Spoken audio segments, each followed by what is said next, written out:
जय माता दी, जय माँ लक्ष्मी, जय धन्वंतरी भगवान की। आज हम सुनने जा रहे हैं धनतेरस की पावन कथा। वह कथा जो न केवल धन और सौभाग्य की बल्कि स्वास्थ्य और समृद्धि की भी प्रतीक है। आइए भक्ति भाव से बैठ जाएं, मन को शांत करें और इस पावन कथा को सुनें। एक बार देवताओं और असुरों में युद्ध प्रारंभ हुआ।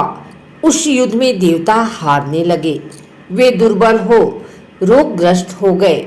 उनकी देह में तेज नहीं रहा।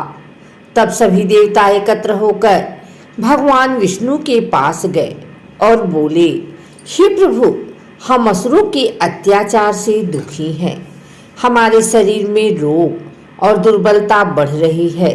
कृपा करके कोई उपाय बताइए जिससे हमें स्वास्थ्य और सामर्थ्य प्राप्त हो।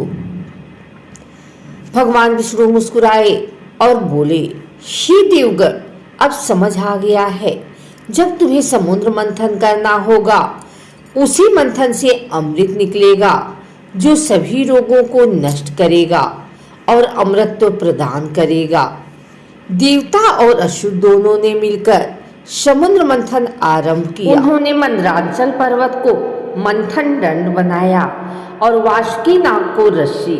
जब समुद्र मंथन शुरू हुआ तो पहले निकला विष, हलाहल विष, जिससे पूरी सृष्टि जलने लगी। तब भगवान शिव ने उस विष को अपने कंठ में धारण किया और नीलकंठ कहलाए। विष के बाद अनेक दिव्य रत्न, अप्सराएं, कामधेनु, ऐरावत हाथी, कल्प वृक्ष, कौस्तुभ, मणि आदि निकले। अंत में समुद्र से एक अत्यंत तेजस्वी पुरुष प्रकट हुए जिनके हाथों में अमृत कलश था।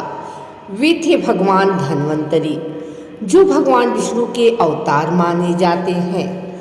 उनके प्रकट होते ही पूरी ब्रह्मांड में घोष हुआ, जय धन्वंतरी भगवान की। भगवान धन्वंतरी के हाथों में अमृत देखकर देवताओं के हर्ष का ठिकाना नहीं रहा। इस दिन को ही धन्वंतरी जयंती या धनतेरस कहा गया है। इस दिन भगवान धन्वंतरी की पूजा करने से स्वास्थ्य, दीर्घायु और धन की प्राप्ति होती है। एक और प्रचलित कथा। एक समय की बात है, हेम नामक राजा के यहाँ पुत्र हुआ। जब ज्योतिषियों ने उसका कुंडली फल देखा तो बोले, राजन, आपके पुत्र का विवाह तो 16वें वर्ष में होगा, परंतु चौथे दिन ही सर्पदंश से उसकी मृत्यु हो जाएगी। राजा और रानी यह सुनकर बहुत दुखी हुए। उन्होंने उपाय पूछा तो मुनियों ने कहा, यह भाग्य का लेखा है, इसको बचना कठिन है। समय बीता, बालक बड़ा हुआ। जब उसका विवाह हुआ तब उसकी पत्नी अत्यंत बुद्धिमान और धर्मनिष्ठ थी। विवाह के चौथे दिन जब मृत्यु का समय निकट आया, तब पत्नी ने अपने पति को जागृत रखने का उपाय किया। उसने घर के चारों ओर दीपक जला दिए, अपने आंगन में सोने चांदी के आभूषण रखे और ढेर सारा धन सजाया। वह स्वयं अपने पति को गीत, कथा और भक्ति के स्वर से जगाती रही। उस दिन यमराज ने सर्प के रूप में जाकर उस युवक का प्राण लेने का निश्चय किया।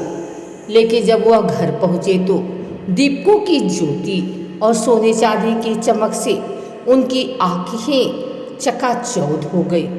वह भीतर गए, मगर वहाँ चारों ओर इतना प्रकाश था कि वह कुछ देख ना सके। वह वहीं बैठ गए और भक्ति के गीत सुनते सुनते सुबह हो गई। यमराज वापस लौट गए और उस युवक का जीवन बच गया। उस दिन कार्तिक कृष्ण पक्ष की त्रयोदशी तिथि थी और तभी से इस दिन दीपदान करने का परंपरा चली आ रही है, ताकि यमराज प्रसन्न हो और घर में अकाल मृत्यु न हो। धनतेरस पर दीपदान का महत्व। इस दिन मुख्य द्वार पर दीपक जलाने, आंगन में धन्वंतरी भगवान का स्मरण करने और कुबेर लक्ष्मी जी की पूजा करने से न केवल धन की वृद्धि होती है बल्कि घर में नकारात्मकता भी समाप्त होती है। शास्त्रों में कहा गया है, जो व्यक्ति धनतेरस की रात्रि में यमराज के लिए दीप जलाता है उसे दीर्घायु और निरोग जीवन का वरदान मिलता है। धनतेरस के दिन सोना चांदी, बर्तन, झाड़ू, धनिया, बीज या धन्वंतरी की मूर्ति खरीदना शुभ होता है। यह केवल खरीदारी नहीं बल्कि आने वाले वर्ष की संपन्नता का आह्वान है। लोग इस दिन कहते हैं, आज खरीदा गया प्रत्येक वस्तु हमारे घर में लक्ष्मी जी के आगमन का प्रतीक है। आज के युग में धनतेरस सिर्फ धन कमाने का प्रतीक नहीं बल्कि स्वास्थ्य और सकारात्मक ऊर्जा का पर्व है। इस दिन लोग अपने घरों की सफाई करते हैं, नया दीप जलाते हैं और कहते हैं, जहाँ दीपक की लौ है वहाँ अंधकार नहीं रहता। धनतेरस का असली संदेश यही है, अंधकार से प्रकाश की ओर बढ़ो और धन के साथ धर्म को भी बढ़ाओ।